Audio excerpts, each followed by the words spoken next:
골데스탄 궁전이 있습니다. 그 골데스탄 궁전 현관에 가면 거울 모자이크가 저렇게 나옵니다. 이 거울 모자이크는 너무나 아름다운 작품으로 이제 천장 기둥이 저렇게 작은 거울의 모자이크로 만들어져 있습니다. 이 모자이크에 빛이 이렇게 비춰지면 얼마나 그 빛이 무지개 빛처럼 나타내면서 저렇게 아름다운 색깔을 나타낸다고 합니다. 그래서인지 이 작품은 세계적인 작품으로 유네스코에 등재가 되어 있습니다. 세계유산의 중요한 관광지가 되었습니다. 그런데 이 작품이 만들어지기까지 과정에는 아름다운 사연이 담겨져 있다고 합니다. 어느 날 이란의 왕궁을 지을 때에 이 현관을 저렇게 거울로 장식하기로 결정을 합니다. 유럽에서 특별히 귀한 것을 주문을 합니다. 그런데 상자를 열어보았더니 그만 거울이 깨져서 오게 된 겁니다. 운송하는 과정에서 그 비싼 거울이 다 깨져버린 것입니다. 깨어진 거울 때문에 근심하고 있을 때 어느 사람이 다가와 와서 이야기를 합니다. 깨어진 거울을 저에게 맡겨주십시오. 아름다운 예술 작품으로 만들어 놓겠습니다. 라는 것입니다. 그리고 이 예술가는 깨어진 거울을 가지고 지금의 저런 아름다운 작품으로 만들어 내었습니다. 이 작품을 보는 사람마다 이 아름다움과 이 빛깔에 감동을 받습니다. 세계적인 명소가 되기까지 했습니다. 이 이야기는 마치 흡사 루세의 삶과 너무나 비슷하다 이렇게 생각이 됩니다. 루세 인생이야말로 저렇게 깨어진 거울 같았기 때문입니다. 남편을 잃었을 때는 모든 것을 다 잃은 듯 했습니다. 심지어 그의 형제도 죽고 앞서서는 시아버지도 죽었으며 그러다 보니 저 건너편 타국인 이스라엘에서 온 시어머니에게는 이제 더 이상 기업 물을 자가 아무도 없습니다. 이렇게 젊은 나이에 남편을 잊고 평생을 과부로 살아야 한다고 생각하니 이 기구한 팔자 같은데 자식도 하나 없어서 의지할 때도 어디 마음 붙일 때도 없는 그 인생이 어느 순간 깨어진 인생 같아 그렇게 느껴지게 되는 것입니다. 아니나 다를까 이제 시어머니를 따라가느라고 조국 모압을 떠나게 되고 친정의 가족을 떠나게 되며 정들었던 고향을 떠나게 되는 이 상황이 어쩌면 그렇게 산산조각 난 거울같이 느껴지는지 모릅니다. 비록 맏며느리로서 시어머니에 대한 책임감과 더불어 어머니를 통해서 알게 됐던 이 하나님을 의지하는 마음은 있었으나 베들레헴에 간다는 것은 너무나 아무리 생각해도 너무나 낯선 곳이고 그래서 더욱 긴장과 외로운 마음이 더해지고 있었으니 인생이 깨어진 거울 같아 보일 뿐입니다. 사실 베들레헴에 도착했을 때도 별반 다르지 않았습니다. 가진 재산마저도 다 잃어버린 이 시어머니를 봉양해야 한다는 무거운 책임감 하나로 겨우겨우 하루하루를 지탱하며 살고 있습니다. 그러다가 어떻게 해서든 보리삭이라도 주어서 하루하루를 끼니를 해결하는 이 하루살이 같은 인생, 밑바닥 인생 같은 이 모습이 어쩜 그렇게 엉클어지고 망가진 것 같은 그런 소위 깨어진 인생 같아 보이는지 모릅니다. 그런데 하나님께서 이렇게 깨어진 인생 같은 루세의 인생을 아름다운 작품, 아름다운 예술품으로 만들어 놓으셨습니다. 루세 인생에 하나님이 주권적으로 개입하시더니 아름다운 작품이 되게 하셨습니다. 그렇다면 무엇이 깨어진 거울 같은 루세 인생을 이렇게 하나님의 아름다운 작품이 되게 했습니까? 아름다운 작품 같은 인생으로 만드신 것이 무엇이냐 하는 것입니다. 가장 우선적인 것은 전적인 하나님의 은혜입니다. 특별히 하나님의 인도하심의 은혜입니다. 17절에 루시 밭에서라고 표현되어 있습니다. 이 밭은 하나님이 인도하시는 장소라는 뜻입니다. 처음에는 루드에게 이 밭은 단순히 시어머니를 봉양하고 끼니를 해결하기 위한 사명의 장소요 책임감의 장소에 불과하다 생각했습니다. 그런데 그 사명과 책임감을 다하기 위한 장소가 하나님의 은혜가 임하는 장소로 바뀌었습니다. 바로 그 룻이 지금 보아스의 밭에 있기 때문에 그렇습니다. 룻은 비록 시어머니를 봉양하고 자신의 끼니를 해결하기 위해 갔던 보리밭임에도 불구하고 하나님이 인도하시기 시작하더니 그곳이 하나님의 은혜가 임하는 장소로 바뀌었더라라고 하는 것입니다. 바로 하나님께서 룻을 보아스의 보리밭으로 인도했기 때문에 그렇습니다. 룻이 똑똑하게 계산해서 보아스의 밭으로 수소문해서 찾아서 간 것이 아닙니다. 룻의 주도성이라고 하는 것은 조금도 없습니다. 그야말로 전적인 하나님의 주권적 인도하심입니다. 그 하나님의 인도하심의 은혜로 룻이 알지도 못했던 보아스의 밭에 지금 서 있는 것입니다. 이와 같이 하나님의 인도하심, 그것이 주님의 은혜인 줄 믿으시기 바랍니다. 이러한 하나님의 인도하심의 은혜가 여러분의 삶 안에 풍성하게 넘치기를 간절히 바랍니다. 나아가 하나님의 개입하심의 은혜가 있었습니다. 보아스가 그의 밭에서 룻에게 특별한 호의를 베풀고 있을 때에 보아스를 통해서 룻의 삶에 개입하시는 하나님의 은혜가 임했다는 뜻입니다. 더욱이 다른 밭으로 가지 말고 이쪽 저쪽 밭에서 서러움 당하면서 있지 말고 그냥 여기 보아스의 밭에서 이삭을 줍도록 하는 그 은혜, 목이 마르거든 여기 있는 물을 마음껏 마시도록 하시는 그 은혜, 소년들로 하여금 건들지 못하도록 룻을 보호해 주시는 그 은혜, 이런 은혜들이 임했습니다. 이리 와서 떡을 먹으라 라고 하면서 식탁으로 초청하시더니 배불리 먹게 하시는 은혜도 임했습니다. 이런 엄청난 보아스의 호의와 은혜는 남편도 없고 친척도 없이 다 깨어진 인생같이 된 삶에서 호련단신이 된 룻에게 엄청난 격려요, 위로요, 축복입니다. 이것이 바로 룻의 삶에 임한 하나님의 은혜입니다. 선생님이 학생을 개입하고 또 부모가 자식의 삶에 개입하고 목회자가 성도의 삶에 개입하기 시작하고 하나님이 성도의 삶에 개입하는 것, 그 개입하심이 하나님의 사랑입니다. 하나님의 축복이고 하나님의 은혜입니다. 그런데 혹자는 오히려 하나님, 제 삶에 너무 개입하지 말아 주십시오. 너무 가까이 제 삶에 다가오지 말아 주십시오. 제가 마음대로 할 수 없지 않습니까? 너무 간섭하지 마세요. 좀 적당히 떨어져 계시는 것이 더 좋겠습니다. 이런 마음은 오히려 하나님의 은혜를 잃어버리게 하는 마음인 것입니다. 어떻게 해서든 하나님으로부터 멀어지게 하는 것이 죄의 속성이요, 사단의 속성이기 때문에 그렇습니다. 그러나 지금 하나님은 우리의 삶에 가까이 오시기를 원하십니다. 한 발자국 더 가까이 당신의 자녀들과 가까이 있기를 원하십니다. 더 깊이 다가와서 우리와 가까워져서 우리에게 은혜 베푸시기를 원하시는 것, 그것이 주님의 마음인 줄 믿으시기 바랍니다. 둘째로, 깨어진 거울 같은 룻의 삶에, 룻의 인생을 이렇게 하나님의 아름다운 작품이 되게 한 것, 그것은 룻의 성실함입니다. 룻이 보리삭을 많이 줍게 된 까닭도 하나님의 은혜가 있었지만 전적인 하나님의 은혜에 더하기 룻의 성실함이 있었기 때문입니다. 그래서 17절에 표현하기를 아침부터 와서 잠시 쉰 외에는 계속하는 중이며 저녁까지 줍더라 라고 표현되어 있습니다. 이것이 바로 보리삭을 줍고 있는 룻의 성실함의 모습입니다.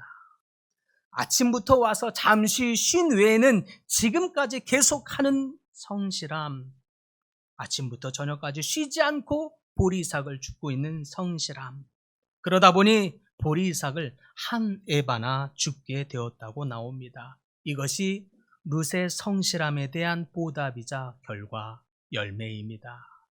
여기서 우리는 깨어진 거울 같은 룻의 인생을 아름다운 작품이 되게 한 통합적인 원리, 통합적인 공식과 같은 것을 발견할 수 있습니다. 그것이 바로 은혜 더하기 성실함입니다. 은혜와 성실함의 조화입니다. 하나님의 축복과 하나님의 인도하심을 받게 한 중요한 원리요 공식과 같은 그것은 보아스로부터 은혜를 받은 까닭에 룻은 이러한 이삭을 주어 생계를 유지할 수 있었습니다. 보아스의 은혜가 아니었다면 아무리 열심을 주었어도 한 에바나 되는 양을 주울 수 없었습니다. 은혜가 없었다면 아무리 열심히 우리 삶에 살았어도 별다른 결과를 내지 못한다는 것입니다. 보아스가 심지어 곡식단에서 보리싹을 빼다가 버리면서까지 은혜를 베풀었기에 그는 많은 양의 결과를 얻어낼 수 있었습니다. 우리 삶에 하나님의 전적인 은혜가 필요한 이유인 줄 믿습니다. 보아스의 보리밭에서 쫓겨나지 않고 그 보리밭에서만 안전하게 주울 수 있는 것도 하나님의 은혜요. 목마름을 해결할 수 있게 물을 마시게 하심도 하나님의 은혜이며 주인의 식탁에서 배부르게 먹게 하신 것도 하나님의 은혜입니다. 이러한 은혜가 여러분의 삶에 풍성하게 있기를 간절히 바랍니다. 나아가 이런 은혜뿐만 아니라 여기에 더해서 룻의 성실함이 있었다는 것도 기억하시는 여러분들 되시길 바랍니다. 아침부터 저녁까지 조금도 요령 피우지 아니하고 성실함으로 주었기에 룻은 이렇게 많은 양의 에바를 거둘 수 있었습니다. 성실하지 않았다면 절반은커녕 3분의 1도 주기 어려웠을 것입니다. 아침부터 저녁까지 열심히 최선을 다했기에 이렇게 많은 양을 주울 수 있었습니다. 그랬기 때문에 한 에바나 주었다고 나옵니다. 룻의 성실함이 없었다면 사실 애초부터 보아스가 이런 은혜조차도 베풀지 않았을 것입니다. 룻이 보리이삭을 줍기 위해 보아스의 밭에서 처음에 만났을 때 보아스가 말하기를 바로 네가 시어머니에게 어떻게 행했는지 내게 들려 알려졌느니라 라고 말하는 부분을 보면 보아스가 은혜 베푸는 이유가 룻의 이러한 태도 때문에 내가 너에게 이런 은혜를 베풀게 된다라고 하는 것을 우리는 볼 수 있기 때문에 그렇습니다. 그러나 이러한 태도가 필요하다는 것, 그것은 주의 은혜만으로 부족하다는 의미가 아닙니다. 주의 은혜가 있으면 그것으로 충분한 줄 믿습니다. 다만 우리에게 필요한 이 성실함의 태도가 하나님의 은혜를 일으키는 줄 믿으시기 바랍니다. 성실함의 태도가 하나님의 은혜를 또한 지속하게 하는 것입니다. 성도의 성실함은 하나님의 은혜를 일으키기도 하고 하나님의 은혜를 지속하게 하는 것입니다. 반면에 가룟 유다는 예수의 제자로 부름을 받은 사람입니다. 즉 분명 그리스도의 엄청난 은혜를 받았다는 뜻입니다. 그런데 어떻게 됐습니까?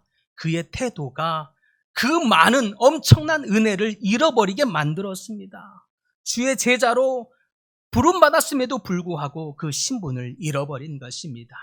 주의 은혜를 자기 야망을 채우는 것으로 삼았기에 그 야망이 이루어지지 않으므로 원망하고 불평하다가 그 불성실한 태도로 말미암아 주의 제자라고 하는 엄청난 은혜를 잃어버렸습니다. 은혜를 성실함으로 받지 않았다는 뜻입니다. 그러나 노아는 어땠습니까? 노아에 대해서 창세기에 기록하기를 노아도 여호와께 은혜를 입었더라라고 표현되어 있는 분입니다. 그런데 노아가 은혜를 입었을 때 노아는 반응하기를 성실함으로 반응했습니다. 성실함으로 열정적으로 아라랏산에서 그 산 꼭대기에서 배를 만들었습니다. 심지어 주변의 사람들이 그거 무엇 하는 거냐 조롱하며 어떻게 산 꼭대기에다가 배를 만들고 있느냐 미쳤다라고 말했습니다. 이렇게 조롱하고 미쳤다라고 말하고 있는 그 와중에도 노아와 노아의 가족은 성실함으로 하나님의 말씀에 순종하여 배를 만들었습니다. 그런 까닭에 노아의 온 가족은 모든 인류가 심판을 받고 있는 그 순간에 구원을 얻는 놀라운 은혜를 입은 줄 믿으시기 바랍니다. 지속적인 하나님의 은혜를 입은 것입니다. 사랑하는 성도 여러분, 그러므로 우리도 하나님의 은혜를 입은 것임을 믿으시기 바랍니다. 그러므로 성실함으로 하나님 앞에 신앙생활하기를 바랍니다. 성실함으로 은혜를 받으시길 바랍니다. 이것이 우리가 살아가는 인생에서 가져야 할 태도인 줄 믿습니다. 본문 18절에는 말하기를 룻은 하루 동안 열심히 주워온 보리 이삭을 집으로 가지고 와서 나오미에게 드린 것을 볼 수 있습니다. 그리고 심지어는 점심때 먹고 남은 볶은 곡식도 싸가지고 와서 시어머니에게 드렸습니다. 룻의 성실함과 시어머니를 대하는 이 마음의 태도, 효성까지 어느 태도 하나, 어느 마음씨 하나 나무랄 데가 없는 너무너무 예쁜 마음입니다. 그때 19절에 나오미는 기쁜 마음으로 룻이 주워온 보리 이삭을 보다가 깜짝 놀랍니다.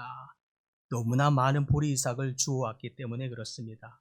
시어머니가 봐도, 한눈에 봐도 이것은 열심히만 줍는다고 해서 얻어질 수 있는 양이 아니었습니다. 누군가 도와주지 아니하였더라면 하루에 한 에바나 되는 이 양을 줍는 것은 불가능에 가깝기 때문입니다. 엄청난 은혜를 받은 것입니다.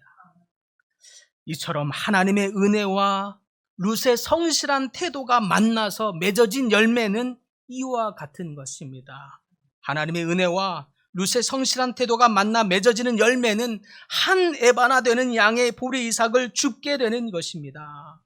한 에바, 지금으로 따지면 12돼 정도 되는 양이라고 합니다. 한 마리 조금 넘는 것이고 지금식으로 표현하면 22리터 정도 되는 양이라고 합니다. 그러니까 우리가 알기 쉽게 1.5리터 정도 되는 콜라병을 15개 정도 주운 것입니다. 그리고 그것을 어머니에게 드리기 위해서 가져옵니다. 양손으로 충분히 가져갈 수 있었을까요? 얼마나 무거웠겠어요. 그것도 무겁고 그것도 많은데 거기에다가 점심에 먹고 남았던 것도 다 싸가서 어머니 챙겨드리겠다고 그것까지 챙겨서 가져가고 있는 룻입니다. 장정 15명이 먹을 수 있는 양이고 나오미와 룻이 일주일 동안 먹을 수 있는 양이라고 합니다. 이렇게 많은 보리삭을 주었던 것, 보아스가 룻에게 베푼 은혜의 결과입니다. 이처럼 하나님의 은혜와 룻의 성실한 태도가 만나 열매 맺기를 풍성한 양식을 얻는다라는 뜻입니다. 은혜와 성실함의 조화로 맺어진 열매는 양식의 풍성함만이 아닙니다.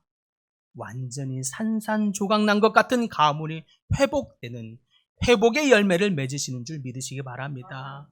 나오미가 룻이 주워온 엄청난 양의 보리 이삭을 보고 묻습니다. 어디서 주었느냐? 어느 밭에서 일을 한 것이냐? 누가 이렇게 엄청난 은혜를 베푼 것이냐? 연거푸 묻습니다. 그때에 대답을 들은 나오미는 또 한 번 놀라게 됩니다.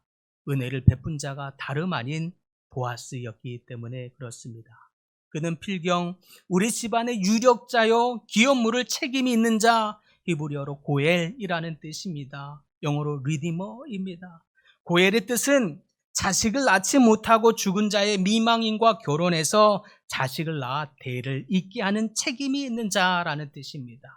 동시에 친척이 재산을 잃었을 때 잃어버린 재산을 회복시켜주는 자, 무너진 가문을 다시 일으켜 구원해주는 자, 구원하다, 회복시키다 라는 뜻의 리디머라고 표현하고 있습니다. 그러므로 보아스는 잃어버린 것을 회복시켜주는 자, 끊어진 대를 잇게 하여 대를 구원시켜주고 책임을 다해 잃어버린 재산을 회복시켜주는 구원자, 책임자라는 의미입니다. 이것이야말로 하나님의 은혜가 아닐 수 없습니다. 남편도 잃어버리고 내 나라, 내 조국도 떠나며 내 고향도, 내 친구도, 친숙한 친구도, 심지어 가족도 다 떠난 마치 모든 것이 다 깨어지고 엉클어진 것 같은 내 삶의 인생 안에 실로 하늘에서 쏟아지는 엄청난 신령한 은혜가 아닐 수 없는 것입니다. 깨어진 거울같이 산산조각 나무로 그 기능을 다 잃어버린 것 같은 인생, 내 땅도 잃고 내 신분도 잃어버린 것 같으며 삶의 모든 낙이 사라진 것 같은 내 인생 안에 하나님께서 고엘이라고 하는 책임이 있는 자를 통해서 회복시키시고 재산을 회복시키시며 가문을 회복시키시더니 삶의 소망까지 일으켜 회복시켜 주시는 그야말로 하나님의 엄청난 은혜입니다. 예수 그리스도는 이와 같이 우리의 무너진 것을 보수하시며 회복시켜 주시는 분이십니다. 잃어버린 자녀의 신분을 회복시켜 주시는 분이시고, 우리가 수월의 어둠으로 가는 것 같은 그 인생을 저 밝은 천국의 인생으로 들여보내주시는 분입니다. 사망의 인생을 영원한 생명의 인생으로 회복시켜 주십니다. 그분이 바로 예수 그리스도이십니다. 우리의 참 고엘이 되시는 분, 모든 무너진 곳과 잃어버린 것을 회복시켜 주시는 분, 바로 예수 그리스도이십니다. 깨어진 유리조각 같은 인생도 세계적인 최고의 작품으로 만들어주시는 분이십니다. 실패만 거듭된 것 같은 내 삶의 인생을 최고의 예술품으로 만들어주시는 분, 죄로 말미암아 날마다 무너지고 깨어지는 것 같은 내 인생을 온전히 회복시켜 주시는 분, 참 고엘 하나님이십니다. 사랑하는 성도 여러분, 사자와 늑대, 곰, 야생의 짐승의 위협 속에서도 늘 양을 충성스럽게 지켰던 다윗, 심지어 야수 골리앗의 위협으로부터 벌벌 떨고 있는 상황 속에서도 신실하게 하나님을 의지했던 다윗의 태도, 형들의 모함으로 억울하게 종으로 팔리며 결국 감옥에 갇혀있는 처지였음에도 불구하고 다른 죄수들의 근심을 돌보는 성실함으로 이제 주로부터 그를 애굽 전체를 맡을 총리로 세움받게 된 요셉, 그 요셉의 태도, 수많은 사람이 조롱함에도 성실하게 배를 만들었던 노아의 태도, 그리고 두 렙돈을 드린 과부의 태도와 주여 굳이 저희 집까지 오실 필요 없습니다 라고 말하는 백부장의 태도, 이러한 태도 하나하나가 하나님을 감동케 했습니다. 이처럼 주님은 하나님을 감동케 하는 사람을 찾으십니다. 하나님을 감동케 하는 사람을 하나님이 기뻐하십니다. 그를 통해서 세상에 하나님의 은혜로 감동을 흘려보내기를 원하시기 때문에 그랬습니다. 그러므로 우리의 성실한 태도로 하나님을 감동케 하고 세상을 감동케 하시는 여러분들 되시길 바랍니다. 그러므로 우리에게 혹 남아있을 이기적인 태도를 그 모양이라도 버리십시다. 그리고 더더욱 그리스도를 감동케 하는 태도로 세상에 은혜를 흘려보내는 여러분들 되시길 바랍니다. 이를 위해서라도 우리의 성실함의 지수를 높여야 합니다. 기도의 성실함, 예배의 성실함, 그것이 우리 삶에 하나님의 은혜를 풍성하게 하며 하나님의 은혜를 우리 삶에 지속하게 하는 줄 믿으시기 바랍니다. 하나님, 어찌하여 내 삶에는 은혜가 이렇게 메마른 것 같습니까? 하나님, 어찌하여 내 삶에는 은혜가 눈 씻고 보여지지도 않는 것입니까? 하나님, 어찌 그렇게 은혜가 왔다가 금세 사라지는 것 같은 것이 내 인생이냐 말입니다. 다른 사람에게는, 다른 권사님에게는, 집사님에게는, 다른 분에게는 그렇게 하나님의 은혜가 많은 것 같은데 왜 내 삶에만 하나님의 은혜가 그렇게 없고 메마른 것입니까? 불평하고 원망이 드는, 속상함이 드는 여러분들 계십니까? 우리의 믿음의 성실함을 높이십시다. 우리의 기도의 성실함을 높이시길 바랍니다. 예배의 성실함을 높이셔야 합니다. 그럴 때에 우리 삶에 하나님의 은혜를 얻게 되는 줄 믿습니다. 그의 은혜가, 주의 은혜가 우리 삶에서 떠나지 않고 지속되는 것을 믿으시기 바랍니다. 우리의 성실함의 태도로 말미암아 그리스도를 감동케 할 때 은혜가 쏟아지는 것입니다. 기도의 성실함, 예배의 성실함으로 그리스도를 감동케 하시는 여러분들 되시길 바랍니다. 그리스도를 감동케 하는, 그래서 받게 되는 그 은혜로 세상에 그리스도의 은혜를 흘려보내는, 하나님의 은혜를 풍성하게 흘려보내는 모든 성도님들 다 되시기를 간절히 축복합니다. 주님, 혹 이렇게 예배드리는 주의 백성들 중에서라도 마치 룻의 인생과 같이 깨어진 거울 같고 깨어진 삶 같아서 낙담하고 좌절하고 실망하고 속상해하는 하나님의 백성들이 있습니까? 주여, 위로하여 주시옵소서. 주여, 은혜를 베풀어 주시옵소서. 하나님, 그 속에서도 임하시는 하나님의 은혜를 볼 수 있도록 역사하여 주시옵소서. 신실한 하나님의 은혜를 볼 수 있는 저희 되게 하여 주시옵소서. 그 하나님의 은혜를 성실함의 태도, 기도의 성실함, 예배의 성실함으로 풍성하게 받게 하여 주시옵소서. 하나님, 우리가 예배에 성실하고 기도에 성실함으로 하나님이 우리에게 부으시는 놀라운 풍성한 은혜를 마음껏 누리는 하나님의 백성들 다 되도록 축복하여 주시옵소서. 예수님의 이름으로 기도드립니다. 아멘.